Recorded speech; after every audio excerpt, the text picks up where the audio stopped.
Welcome back to Paradise Strength. My name is Stanley here again. We're going to be doing a fun movement today for all of you that are looking to grow your biceps. Today, we're going to be doing a barbell bicep curl. Let's get right to it. First of all, just a little side note. If your barbell has no knurling, get rid of it. Get a new one. Today, we're going to be doing the bicep barbell curl. This is a really fun movement. This is a really good variation for those who are trying to get a little bit more of a compound versus a isolation bicep curl. The main points that we need to go over is where our hands are positioned. We need to know where exactly our path is, our bar path is, and we need to know how we're standing in the position, or how we're standing in position, where our back is placed, where our hips are placed, where our feet are placed. These are all important factors when doing this movement.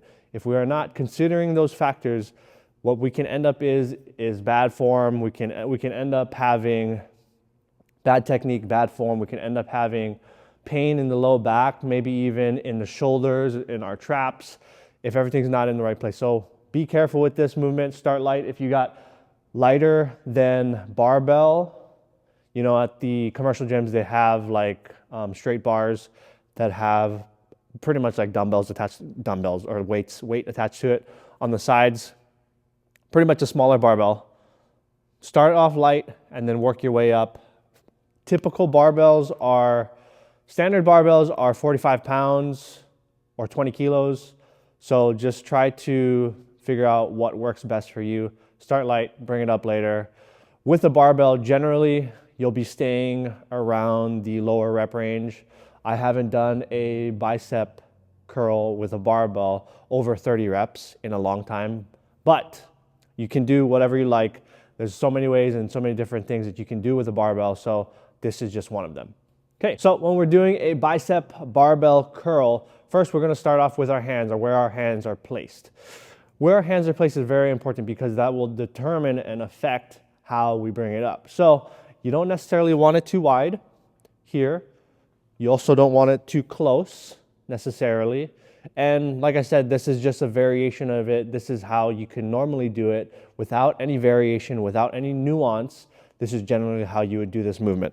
So you would want to bring your hands probably around shoulder width, or even just slightly outside of shoulder width. For me, it's around shoulder width here. How I'm gonna hold it is I want to have my hands flexed. So if we look from the side, my hands are flexed here, and this is my position. If I just let it drop and let my fingers hang on to it, I feel like it'll eventually just become more of a grip issue. But if we can have it flexed here, we can engage a little bit more of the bicep and be ready to bring it into position when we need to. Okay, next, what we're gonna be talking about is where our feet are positioned, where our hips are positioned, where our back is positioned, or how it's positioned, so we can make sure that we are in the safest position possible when doing this movement. Because as it gets heavier, your body will want to sway and contort with the barbell, so we want to avoid that as much as possible to avoid injury. So here we are, we're gonna go with feet first. I'm gonna bring this a little lower so you can have an understanding of what I'm talking about. So for feet, when we're lining up our feet with our barbell, I'm gonna pick up the barbell.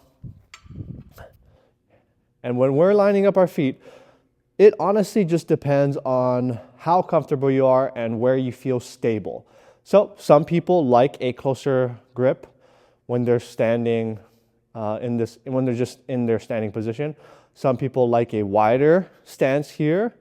I would say for me, the best way to find this is try to be the most comfortable. And what I want you to do is grab your barbell, and I want you to kind of rock back and forth and kind of sway naturally. And your feet will naturally go out into the position that it feels the most comfortable in.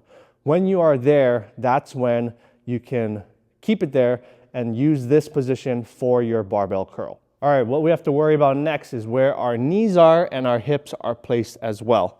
So I'm gonna pick up the barbell and we're gonna go sideways, give you a better idea. When we're curling this, our body will want to do some weird things to try and bring it up depending on how heavy it is.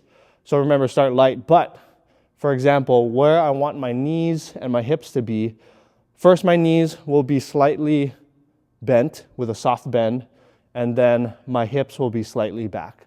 This for me is a really strong position because I can really get into the curl without doing too much swaying here. Remember, there is nuance to training. There's nuance to every single exercise. So swinging sometimes could be effective for certain things like force reps or cheat reps, all stuff like that. So for knees, generally, knees slightly bent and hips slightly back a tiny bit, wherever feels comfortable for you to feel the most safe and have the most power when you're generating force up with the barbell. What we're going to be doing next is I'm going to be showing you where the bar path is going.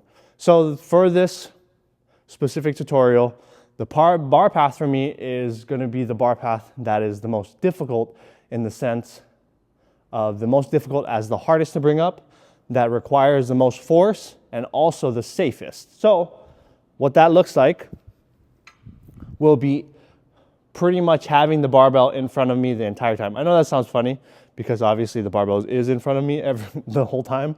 But what I mean is you want to keep the barbell in front and the elbows in front of you as well, as best as you can. So when you're coming up, you're going to bring it out instead of in here. These are kind of called a drag curl. Those are fine too. But for this barbell movement, our bar path will be out here. There's so much more resistance here than there is here. This is more like a row. This here is a curl to me, right? When we're going and doing that motion,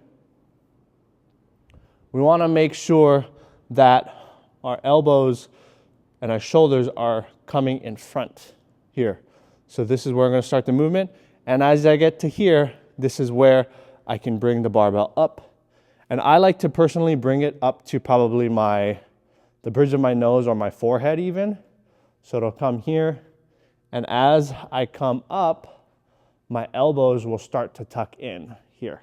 Because at the top, I can supinate my hand and get more activation in the bicep as I contract, and you basically repeat on the way down with the eccentric. So you'll start here. Remember, soft bent in the knee, hips back, hands around, shoulder width apart. And you're going to come here, and you're going to go up, and then front, and then come towards my face, and then bring my elbows up and in and squeeze as much as possible. So with the barbell, you'll be here, find your comfortable position, and you're going to curl. I'm going to come out and bring my elbows in, and I'm going to bring the barbell to my forehead and lower it in front of me with the same bar path that you did on the way coming up.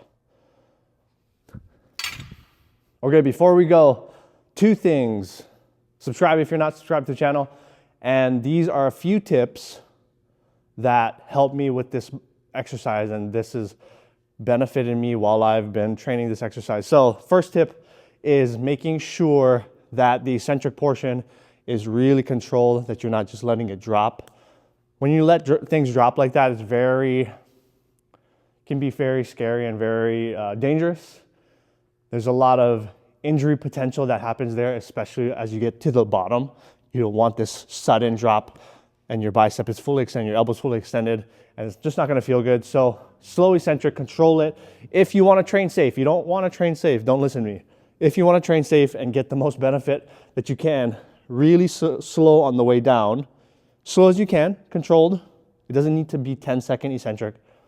Controlled eccentric, and get all the way to the bottom and make sure to fully extend here at the bottom. Don't stay bent, fully extend, and then reset. The next tip is when it starts to get hard, do not change your form. So as you get to rep 5, 6, 7, 8, let's say you're trying to hit 10 and 9 is getting really tough, and the only way that you can get the barbell up is to change your lever arm. You change the distance, you change where your arms are placed, and you bring it up closer. So what happens, you come out here and you can't bring it up, and then you start to shift something or you adjust something, it's, something changes, which can cause injury because now your body's not ready for it. And now, for the most part, there's a good chance that you may injure yourself, may injure your back, your shoulders, just being in a different position than what you were. So just be careful with that. Try not to change your position too much. If you're struggling, that might be your max.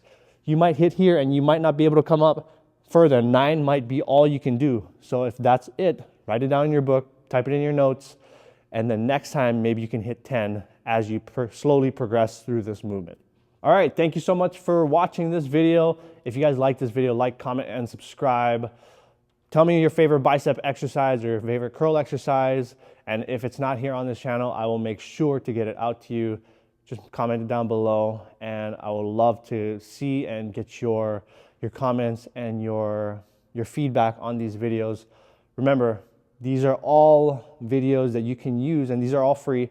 You can use all these things to master your technique, get better technique, or even hear another opinion from somebody that you don't know, me. So, love you guys. Thank you so much for watching this video. Like, comment, subscribe, do all the cool things, and then we'll see you in the next video. Peace out.